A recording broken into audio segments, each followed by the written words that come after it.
Excellent. Thank you, Rajesh and Ophir. Now, to talk about going beyond gaming's limits, it is my great pleasure to welcome to the stage Brianna Wu, Head of Development at Giant Spacekat, and the inscrutable Dean Takahashi. Please welcome them to the stage.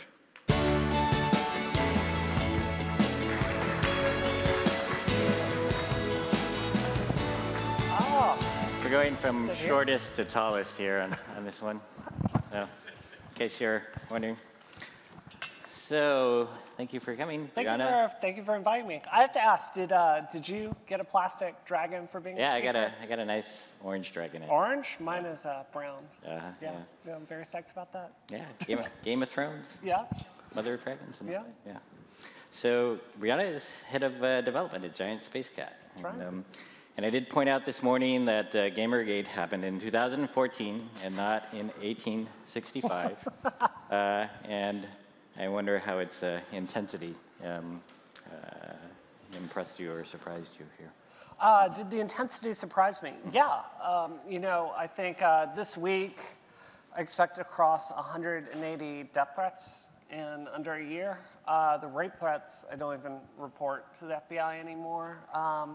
Yeah, the intensity, it's been terrible. I mean, how do you put a price on people that literally spend all day, every day, trying to ruin your life? I did a talk at Google the other day. It was a super well-received talk, and someone sat from Gamergate and downvoted the video all day long. So it's people that have nothing better to do with their time.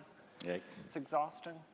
So if you look back on this last year, the internet hate and the threats, what lesson do you draw from it?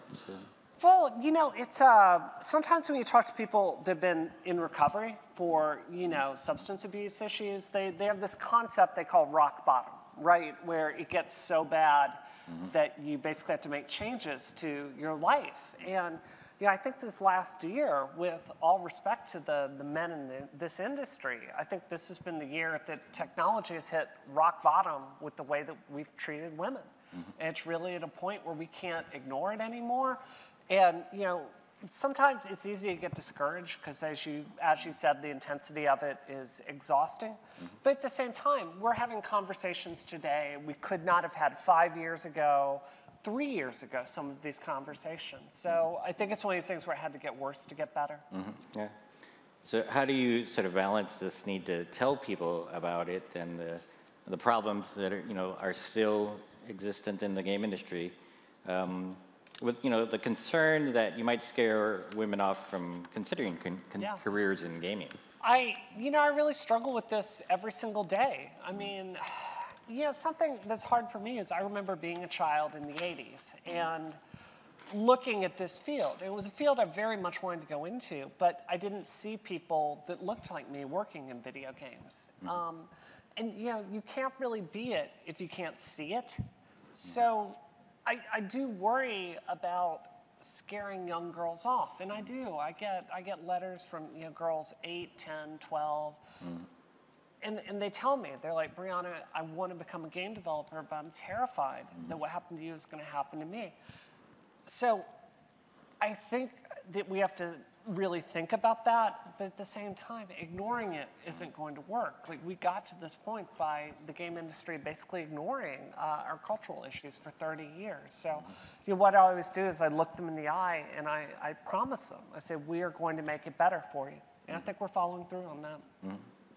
And you've managed to get a sort of creative spark out of this, I guess more related to virtual reality. Yeah, absolutely. So tell me about that. So, I left Oculus Connect a few weeks ago, right? And I left Oculus Connect more psyched than I've ever felt in my life about the longevity and the sustainability about VR. That said, I can't help but look at some of my friends that are working in this field. And look, for instance, at Epic's tech demo. Oculus Connect, Epic, we use the Unreal Engine. They came out with a tech demo that got rave reviews. But what is it? It is a tech demo where you are on a train and you're killing more robots as a first-person shooter, right? So it's like, let's try out the same playbook yet again. So what we're asking ourselves is, what does VR do better than any other technology. What is the fundamental problem that VR solves better than anything? And to me, it's very straightforward. It's story. VR tells story better than any medium. So, Until Dawn just came out for PlayStation 4. I love this game, but ultimately you're just pushing buttons to make choices. That's not the way I want to experience a story. I want to be in that story. I want to talk to people. I want to interact with people. I want to look a character in the eye and have them react when I do that. So, what we are doing at our studio is we're asking ourselves, what is the fundamental building block that's missing from the game industry? And I think it's empathy. So, what we're currently in the middle of raising money to do is, we want to build frameworks for the Unreal Engine that excel at emotional detection. And what I mean by that is just like your iPhone. Your iPhone works and it caught on like wildfire because we all have a finger. So we're touching directly with the tools that we're built to use every day in a very natural way. So when I think about VR and the kinds of ways you make story-driven gameplay work, you don't want to hold a controller with 15 buttons on it to experience a story. You want to use your voice, your eyes, your emotion, the tone of your voice. Do you sound angry? Do you sound sad? So that's really the direction that we're going. We're very excited about it. It's almost like there's a technological answer to this very big problem with human behavior. Yeah, I think so. I can't take credit for this thought. This is from Ben Kuchera of Polygon, who's the opinions editor. But he said something I think was just so dead on. He said, I don't think Gamergate would have gotten to the point it's at if so much of our communication hadn't been on Twitter. And I think that's so true. I have had conversations that were very, very aggressive on Twitter with certain people that I don't agree with on anything politically. And then I called them up on the phone and I say, hey, can we just go have a cup of coffee and talk like two adults? And then we're in person and it's awesome, right? So I feel like sometimes Twitter and our social media tools, they leave out all this emotional communication that seems like it's superfluous. So, going forward, I believe that the next generation social networks are going to have this emotional component to them, right? And, we want to be the people building the tools that makes that happen. Now, so VR also, though, can be this very immersive technology where, people are warning that many VR apps could make us even less social. Hiding in the corner, just, wearing our goggles, not socializing with anybody. Sure. Right? So how do you say get around that hurdle or I don't know how it could be worse than it is right now. I didn't look a single person in the eye walking across the street here. I don't know. I think part of that solution is going to be augmented reality. I feel like we don't talk enough about this. My bet is AR is going to end up being much bigger than VR.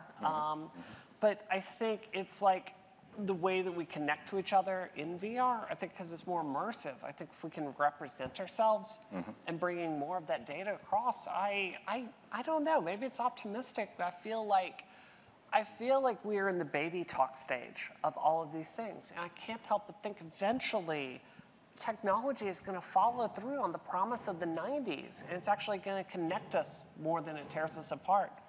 I think Godzilla is coming. Yeah. Yeah.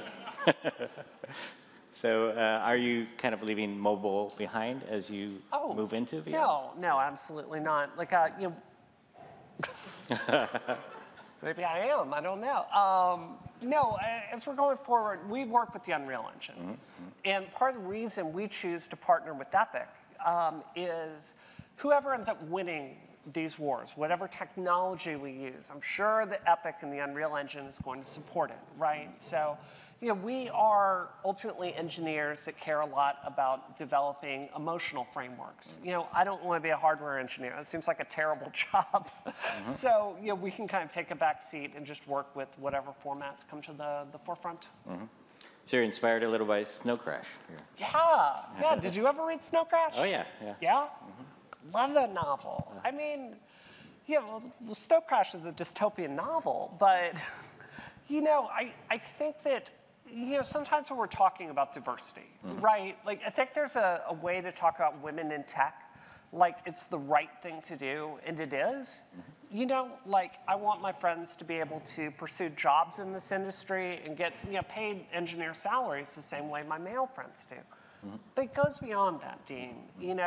When I look at the PS4 and I look at the Xbox One, I don't know what you see, but I see a generation with almost no innovation. And I say it with all respect to my friends out there shipping games on it. But when I look at Forza, I see the same game from Xbox 360 with slightly prettier textures and particle effects. Like, there's nothing I've seen so far that couldn't have been done in the last generation. Same story with first-person shooters. To me, when we're talking about women in tech, at its core, this is about making better games. I mean, guys, aren't you all so frustrated with playing the same stupid game? I have been blowing people to bits in first person since Doom in 1994. So, I feel like if we bring different people into the mix with different perspectives, they're interested in different problems, I believe the future isn't going to be Snow Crash. I think it's going to be much more interesting than that. Yeah. So you also think indies can prosper in VR as well? I don't know. I think one of the problems with VR is 3D development is a lot more expensive than doing a 16-bit retro style game. So I don't know if I would agree with that. I think but you have to do a different playbook from the biggest companies. Yeah, absolutely. I think Unreal is doing something very interesting. If you look at Unreal Engine 4, they have the marketplace where you can buy some really excellent assets for, assets that would cost me hundreds of thousands of dollars to develop myself. And I can have an entire library for a few thousand. I think that is true, but I wouldn't agree with that. I think we're at a point now where there was maybe about 3 years on the App Store where you could be a 1 or 2 person shop and really ship a product that would break barriers. I think now we're at a point where I think you need a team of 5, 10 people to really make a product that's viable today. I mean, just the marketing alone. And I guess is the pitch sort of going well? Are people listening to your sort of different point of view about women and VR and the potential? Absolutely. I mean, one of the things that's, Gamergate has had just an almost indescribable toll on my family. I mean, honestly, guys, for you to become well-known in your career, would you be willing to trade like being scared every time there's a knock on your door? I mean, would you be willing to deal with people calling your private number and masturbating? I mean, that is what I'm dealing with, right? Yeah. So it's had a terrible cost, but at the same time, the truth is I'm well known enough nowadays, I can get calls with most people. So, it's going well, but it's been a very high cost getting here, if that makes sense to you. Yeah. So at the end of this, you have an optimistic view of technology? I don't know if I'd say optimistic. I see opportunities, right? I mean, I feel like this year's really taken us to the darkest parts of the internet, right? Have you ever been on 8chan or 4chan or Kotaku in action? Try not to. You try not to? I recommend that. You seem well balanced. So, no, you sometimes when you read this, it affects you. It makes you feel darker. And it's hard to not hear those chorus of voices tearing you down all day long and not have it affect you somewhat. So I wouldn't say I have an optimistic view, but the engineer in me wants to look at this and make it better. So, I'm interested in building the future from here. And I'm very positive whatever we build next is not going to be worse than it is right now. It sounds like determination is one of these words that comes out of this, I guess. Yeah, I think that's very accurate. There's a quote I saw today. I heard this and I loved it. And it's, courage is not an absence of fear. So, throughout the last year, there have been days where I've been so scared my hands have shaken, I couldn't stop them from shaking. Courage is when you believe something is so important, you believe it's more important than your fear. And you're willing to stand up to that and push past it. And, you know, I think when you look at the women that have put it all on the line to stand up to Gamergate and really draw a line in the sand and say, you know what? I deserve to be here too. I love technology. I'm not going anywhere. Bring it on. You know, I think that you're seeing women that really, they realize it has to change. Like for me, I don't speak up on the things I do because I want to. I do it because I couldn't live with myself if I didn't. Interesting. So when you have some conversations with younger women, then how do they go? Like, do you get a positive result? Sometimes. It depends on the woman.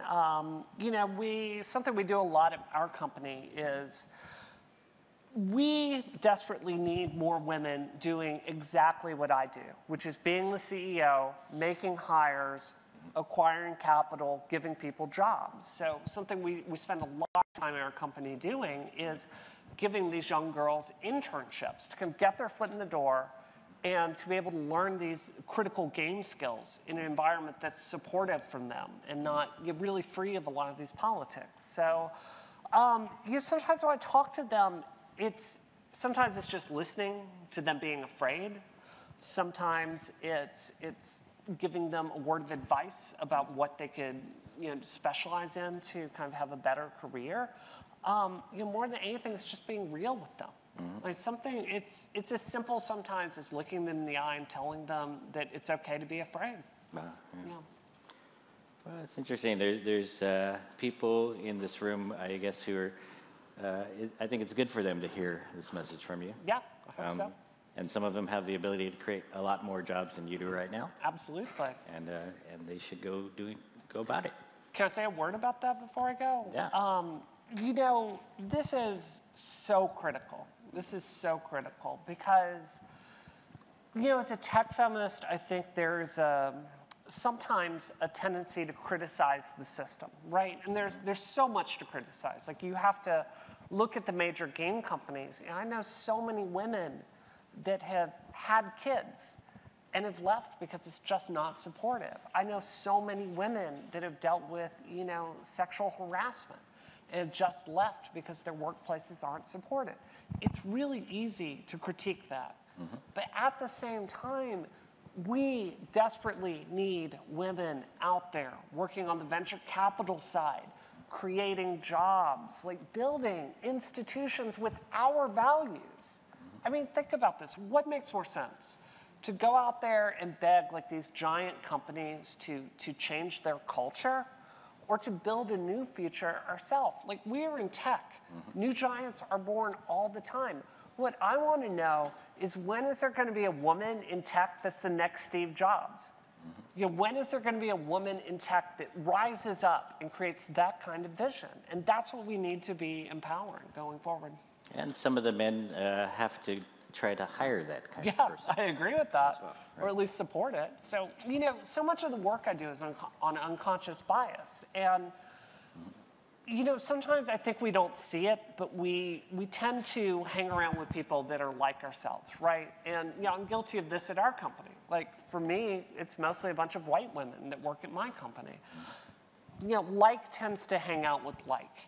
But we have to actively be aware of those biases and work against it. So my suggestion out there for you is just find one thing to consciously decide to do better. Choose to network with women, with people of color, with LGBT people. Just choose that one thing, and that's how we get forward from here. Thank you very much. Excellent.